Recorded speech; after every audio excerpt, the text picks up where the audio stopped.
ಮೈಸೂರಿನ ಅಧಿದೇವತೆ, ನಾಡದೇವತೆ ಚಾಮುಂಡೇಶ್ವರಿ ತಾಯಿಯ ಒಂದು ಪಾದಕಮಲಗಳಿಗೆ ಭಕ್ತಿಪೂರ್ವಕವಾದಂಥ ನಮನಗಳು ಹಾಗೂ ಪ್ರಣಾಮಗಳನ್ನ ಅರ್ಪಿಸುತ್ತಾ ಇವತ್ತಿನ ಜನರೊಂದಿಗೆ ಜನತಾದಳ ಕಾರ್ಯಕ್ರಮ 72ನೇ ವಿಧಾನಸಭಾ ಕ್ಷೇತ್ರದ ಸಂಖ್ಯೆಗೆ ಬಂದು ತಲುಪಿದೆ. ಮೈಸೂರು ಜಿಲ್ಲೆಯಲ್ಲಿ ಬಹುಶಃ ಇದು ಅಂತಿಮವಾದಂಥ ಕೊನೆಯ ಕಾರ್ಯಕ್ರಮವೂ ಕೂಡ ಆಗಿದೆ. ಚಾಮುಂಡೇಶ್ವರಿ ವಿಧಾನಸಭಾ ಕ್ಷೇತ್ರದ ಎಲ್ಲ ನನ್ನ ಪ್ರೀತಿಯ ಮತ್ತು ಆತ್ಮೀಯ ಜನತಾದಳ ಪಕ್ಷದ ನಿಷ್ಠಾವಂತ ಕಾರ್ಯಕರ್ತ ಬಂಧುಗಳು, ಮುಖಂಡರುಗಳು, ಜೊತೆಯಲ್ಲಿ ಪಕ್ಷದ ಎಲ್ಲ ಆಧಾರ ಸ್ತಂಭಗಳಿಗೆ ಇವತ್ತಿನ ಈ ಕಾರ್ಯಕ್ರಮದ ಸಂಪೂರ್ಣ ಯಶಸ್ಸು ನಿಮ್ಮೆಲ್ಲರಿಗೂ ಕೂಡ ದೊರಕಬೇಕು ಅಂತಕ್ಕಂಥದ್ದು ಈ ಸಂದರ್ಭದಲ್ಲಿ ಈ ಪಕ್ಷದ ಒಬ್ಬ ಯುವ ಕಾರ್ಯಕರ್ತನಾಗಿ ತಿಳಿಸ್ಲಿಕ್ಕೆ ಬಯಸ್ತೇನೆ. ಇವತ್ತಿನ ಈ ಕಾರ್ಯಕ್ರಮದ ವಿಶೇಷತೆ ರಾಜ್ಯ ಕಂಡಂತ ಅಪರೂಪದ ನಾಯಕತ್ವ, ಸದಾಕಾಲ ಜನರಿಗೋಸ್ಕರ ಜನರ ಮಧ್ಯೆ ಜನರ ಧ್ವನಿಯಾಗಿ ಒಬ್ಬ ರೈತನ ಮಗನಾಗಿ ರೈತರ ಪ್ರತಿ ಹಂತದ ಸಂಕಷ್ಟವನ್ನು ಕೂಡ ಅರ್ಥೈಸ್ಕೊಂಡು ಅವರ ಜೊತೆಯಲ್ಲಿ ಬಹಳ ಗಟ್ಟಿಯಾಗಿ 7.5 ಕೋಟಿ ಕನ್ನಡಿಗರ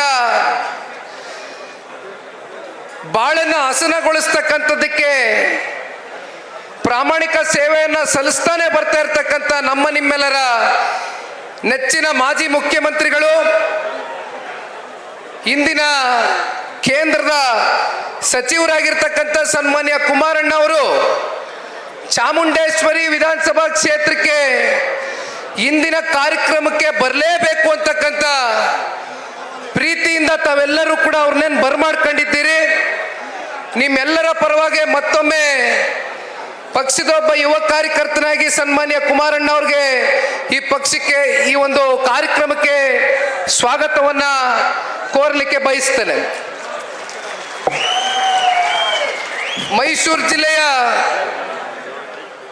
ಹಿರಿಯ ಮುಖಂಡರು, ಹಿರಿಯ ನಾಯಕರು, ಮಾಜಿ ಸಚಿವರು, ನಮ್ಮೆಲ್ಲರ ಮಾರ್ಗದರ್ಶಕರಾಗಿರ್ತಕ್ಕಂಥ ಸಾರಾ ಮಹೇಶ್ ಅಣ್ಣವರು ಕೂಡ ವೇದಿಕೆ ಮೇಲೆ ಕುಳಿತಿದ್ದಾರೆ.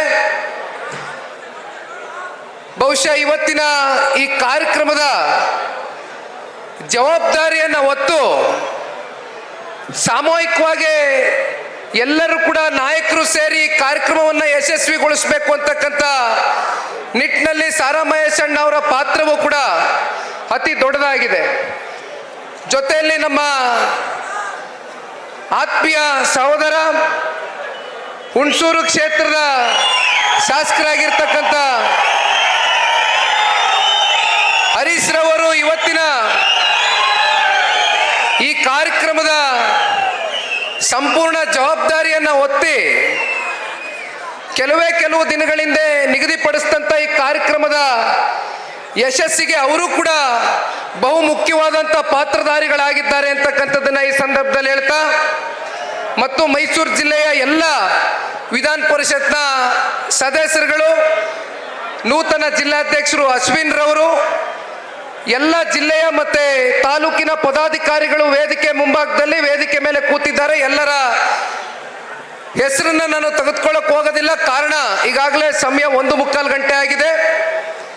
ಬಹುಶಃ ಇವತ್ತು ನಾವು ನೀವೆಲ್ಲರೂ ಕಾದು ಕುಳಿತಿರ್ತಕ್ಕಂಥದ್ದು ಸನ್ಮಾನ್ಯ ಕುಮಾರಣ್ಣ ಅವರ ಮಾತುಗಳನ್ನ ಕೇಳಲಿಕ್ಕೆ. ತಾವೆಲ್ಲರೂ ಹಳ್ಳಿಗಳಿಂದ ಇವತ್ತೇನು ದೊಡ್ಡ ಸಂಖ್ಯೆಯಲ್ಲಿ ಆಗಮಿಸಿದ್ದೀರಿ, ಹಾಗಾಗಿ ಹೆಚ್ಚು ಮಾತನಾಡ್ತಕ್ಕಂಥದ್ದಕ್ಕೆ ಇವತ್ತಿನ ವೇದಿಕೆ ಸನ್ಮಾನ್ಯ ಕುಮಾರಣ್ಣ ಅವ್ರಿಗೆ ಅರ್ಪಿಸಬೇಕಾಗಿದೆ. ಆ ಹಿನ್ನೆಲೆಯಲ್ಲಿ 1-2-3 ಅಂಶಗಳನ್ನ ನಾನು ಮಾತನಾಡಿ ನನ್ನ ಮಾತಿಗೆ ವಿರಾಮವನ್ನು ಕೊಡಲಿಕ್ಕೆ ಬಯಸ್ತೇನೆ.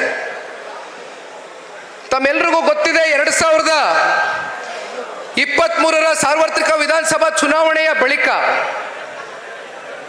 ಜನತಾದಳ ಪಕ್ಷಕ್ಕೆ ಬಂದಂತ 19 ಸ್ಥಾನಗಳೇನಿತ್ತು, ಅದರ ಪೂರ್ವದಲ್ಲಿ ಚುನಾವಣೆಯ ಸಂದರ್ಭದಲ್ಲಿ ಸನ್ಮಾನ್ಯ ಕುಮಾರಣ್ಣವರ ಪಂಚರತ್ನ ಅಂತಕ್ಕಂಥ 5 ಕಾರ್ಯಕ್ರಮಗಳನ್ನ ಈ ನಾಡಿನ ಜನತೆಗೆ ಪ್ರತಿ ಹಳ್ಳಿಗೂ ಮುಟ್ಟಿಸ್ಬೇಕು ಅಂತಕ್ಕಂಥ ಅವರಲ್ಲಿ ಇದ್ದಂಥ ಒಂದು ದೂರದೃಷ್ಟಿ, ಒಂದು ದೂರ ಕಲ್ಪನೆ, ಒಂದು ದೂರಾಲೋಚನೆ ಏನಿತ್ತು, ಎಲ್ಲೋ ಒಂದು ಕಡೆ ಕುಮಾರಣ್ಣವರ ಒಂದು ಹೋರಾಟಕ್ಕೆ, ಕುಮಾರಣ್ಣವರ ಒಂದು ಕಲ್ಪನೆಗೆ ನಮಗೆ ಪೂರಕವಾದಂಥ ಒಂದು ಫಲಿತಾಂಶ ದೊರಕದೆ ಹೋದಂಥ ಸಂದರ್ಭದಲ್ಲಿ ನಮ್ಮ ಪಕ್ಷದ ಕಾರ್ಯಕರ್ತರು, ನಾಯಕರು, ಮುಖಂಡರುಗಳಲ್ಲಿ ಇಡೀ ರಾಜ್ಯದಲ್ಲಿ ಎಲ್ಲೋ ಒಂದು ಕಡೆ ಒಂದಷ್ಟು ಉತ್ಸಾಹಕತೆ ಕಮ್ಮಿ ಆಗಿತ್ತು. ಇವೆಲ್ಲವನ್ನ ಗಮನಿಸಿದಂತ ನಾನು ನಿಮ್ಮ ಜೊತೆಯಲ್ಲಿ 16,000 ಕಿಲೋಮೀಟರ್ ಇವತ್ತು ಇಡೀ ರಾಜ್ಯ ವ್ಯಾಪ್ತಿ ಜನರೊಂದಿಗೆ ಜನತಾದಳ ಕಾರ್ಯಕ್ರಮವನ್ನ, ಜನತಾದಳ ಪಕ್ಷ ಅಂದ್ರೆ ಕೇವಲ ಹಳೆ ಮೈಸೂರು ಪ್ರಾಂತ್ಯಕ್ಕೆ ಸೀಮಿತವಾಗಿರ್ತಕ್ಕಂಥ ಪಕ್ಷ ಅಂತಕ್ಕಂಥದ್ದು ಬಹಳ ಜನ ರಾಜಕೀಯ ವಿರೋಧಿಗಳು ಟೀಕಿಸ್ತಾರೆ. ಆದ್ರೆ ವಾಸ್ತವದಲ್ಲಿ ಅವರಿಗೆ ಗೊತ್ತಿಲ್ಲ, ಜನತಾದಳ ಪಕ್ಷ ಕೇವಲ ಹಳೆ ಮೈಸೂರು ಪ್ರಾಂತ್ಯವಷ್ಟೇ ಅಲ್ಲ, ಅದು ಕಲ್ಯಾಣ ಕರ್ನಾಟಕ ಇರಲಿ, ಕಿತ್ತೂರು ಕರ್ನಾಟಕ ಇರಲಿ, ಮಧ್ಯ ಕರ್ನಾಟಕ ಇರಲಿ, ಉತ್ತರ ಕನ್ನಡ ಇರಲಿ, ಬೆಂಗಳೂರು ನಗರ ಇರಲಿ, ಎಲ್ಲ ಕಡೆನೂ ಕೂಡ ಜನತಾದಳ ಪಕ್ಷ ಅತ್ಯಂತ ಭದ್ರವಾಗಿದೆ ಅಂತಕ್ಕಂಥದ್ದಾದ್ರೆ ಬಹುಶಃ ನಾನು ಗಮನಿಸಿದಂಥ ಅಂಶ, ಚಿನ್ನದಂತ ಕಾರ್ಯಕರ್ತ ಬಂಧುಗಳು ಸನ್ಮಾನ್ಯ ದೇವೇಗೌಡರು ಸಾಹೇಬರ ಹೋರಾಟಕ್ಕೆ, ಸನ್ಮಾನ್ಯ ಕುಮಾರಣ್ಣ ಅವರು ಅತ್ಯಂತ ಅಲ್ಪಾವಧಿಯಲ್ಲಿ ಕೊಟ್ಟಿರ್ತಕ್ಕಂಥ ಕಾರ್ಯಕ್ರಮಗಳಿಗೆ ಹೆಗಲು ಕೊಟ್ಕೊಂಡು ಎಂಥ ಕಷ್ಟ ಕಾಲದಲ್ಲೂ ಕೂಡ ಧೃತಿಗೆಡ್ದಿರೆ ಇವತ್ತು ಸನ್ಮಾನ್ಯ ಕುಮಾರಣ್ಣ ಅವರ ಜೊತೆಯಲ್ಲಿ, ಜನತಾದಳ ಪಕ್ಷದ ಜೊತೆಯಲ್ಲಿ ನಾವಿದ್ದೇವೆ, ಪಕ್ಷವನ್ನ ಕಟ್ಟು ಬೆಳೆಸ್ತೇವೆ ಅಂತಕ್ಕಂಥ ನಿಮ್ಮಲ್ಲಿ ಇರ್ತಕ್ಕಂಥ ಒಂದು ದೃಢ ಸಂಕಲ್ಪವನ್ನ ಇವತ್ತು ಇಡೀ ರಾಜ್ಯದ ಉದ್ದಗಲಕ್ಕೂ ನಮ್ಮ ಪಕ್ಷದ ಕಾರ್ಯಕರ್ತರು ಹೋದಂತ ಸಂದರ್ಭದಲ್ಲಿ ಅವರಲ್ಲಿ ಇರ್ತಕ್ಕಂಥ ಒಂದು ಹುಮ್ಮಸ್ಸನ್ನ ಏನು ವ್ಯಕ್ತಪಡಿಸಿದ್ದಾರೆ. ಬಹುಶಃ ಇವೆಲ್ಲವನ್ನ ನೋಡಿದಾಗ ಒಂದು ಮಾತನ್ನ ತಮ್ಮೆಲ್ಲರ ಸಮ್ಮುಖದಲ್ಲಿ ಸನ್ಮಾನ್ಯ ಕುಮಾರಣ್ಣ ಅವರ ಎದುರುಗಡೆ ತಿಳಿಸ್ಲಿಕ್ಕೆ ಬಯಸ್ತೇನೆ. ತಮ್ಮೆಲ್ಲರಿಗೂ ಗೊತ್ತಿದೆ, 1999ರಲ್ಲಿ ಜನತಾದಳ ಪಕ್ಷ ಉದ್ಭವವಾಯಿತು.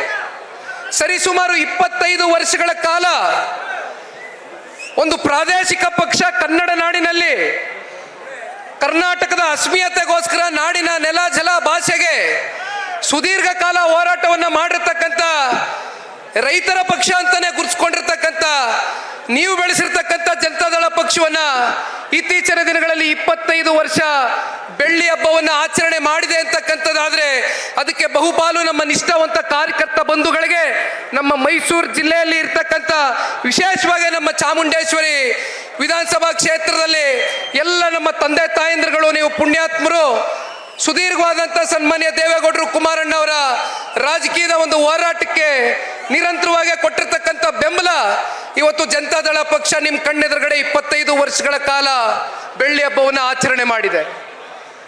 ಇದರ ಮಧ್ಯೆ ಕಳೆದ 25 ವರ್ಷದಿಂದ ಎಷ್ಟೋ ಜನ ಈ ಪಕ್ಷದಲ್ಲಿ ಟಿಕೆಟ್ ಅನ್ನ ತಗೊಂಡು ನಿಮ್ಮೆಲ್ಲರ ಹೋರಾಟ, ನಿಮ್ಮೆಲ್ಲರ ದುಡಿಮೆ, ಕಾರ್ಯಕರ್ತರ ಶ್ರಮ 54 ಜನ ಶಾಸಕರಾದ್ರು, ಸಂಸದರಾದ್ರು, ಮಂತ್ರಿಗಳಾದ್ರು, ಕೊನೆಗೆ ಉಪಮುಖ್ಯಮಂತ್ರಿ ಪಟ್ಟದವರೆಗೂ ಎತ್ಕೊಂಡೋಗಿ ಕೊಂಡೊಯ್ತಕ್ಕಂಥ ಕೆಲಸವನ್ನ ಮೈಸೂರು ಜಿಲ್ಲೆಯಿಂದ ತಾವೆಲ್ಲರೂ ಕೂಡ ಪಕ್ಷಕ್ಕೆ ಒಂದು ಶಕ್ತಿಯನ್ನು ತಂದುಕೊಟ್ರಿ. ಇಡೀ ರಾಜ್ಯದಲ್ಲಿ 54 ಜನ ಪಕ್ಷವನ್ನ ತ್ಯಜಿಸಿ ಹೋಗ್ತಾರೆ. ಆದರೂ ಕೂಡ ಪಕ್ಷ ಇಷ್ಟು ಗಟ್ಟಿಯಾಗಿ ನೆಲೆ ಊರಿದೆ ಅಂದ್ರೆ ಹಳ್ಳಿಗಳಲ್ಲಿ ಆ ಮರದ ಕೆಳಗಡೆ ಕಟ್ಟೆಗಳಲ್ಲಿ ಕೂತ್ಕೊಂಡು ರೈತರುಗಳು ಹೊಲ ಗದ್ದೆಗಳಲ್ಲಿ ನಿರಂತರವಾಗಿ ನೀವು ಮಾಡ್ತಕ್ಕಂಥ ಕಷ್ಟ ಜೀವಿಗಳು ಏನು ಕಷ್ಟಪಡ್ತೀರಿ, ಇವತ್ತು ಏನಾದರೂ ಜನತಾದಳ ಪಕ್ಷ ಅಲ್ಪ ಸ್ವಲ್ಪ ಕನ್ನಡ ನಾಡಿನಲ್ಲಿ ಉಸಿರಾಡ್ತಾ ಇದೆ ಅಂದ್ರೆ ಅದಕ್ಕೆ ಬಹು ಮುಖ್ಯವಾದಂಥ ಪಾಲು ಮೈಸೂರು ಜಿಲ್ಲೆಯ ಎಲ್ಲ ನನ್ನ ತಂದೆ ತಾಯಂದರಿಗೆ ಸಲ್ಲಿಸಬೇಕು ಅಂತಕ್ಕಂಥದ್ದು ಈ ಸಂದರ್ಭದಲ್ಲಿ ತಿಳಿಸ್ಲಿಕ್ಕೆ ಬಯಸ್ತೇನೆ. ನಾವೆಲ್ಲರೂ ಇವತ್ತು ಒಂದು ಶಪಥವನ್ನ ಮಾಡಬೇಕಾಗ್ತದಣ್ಣ.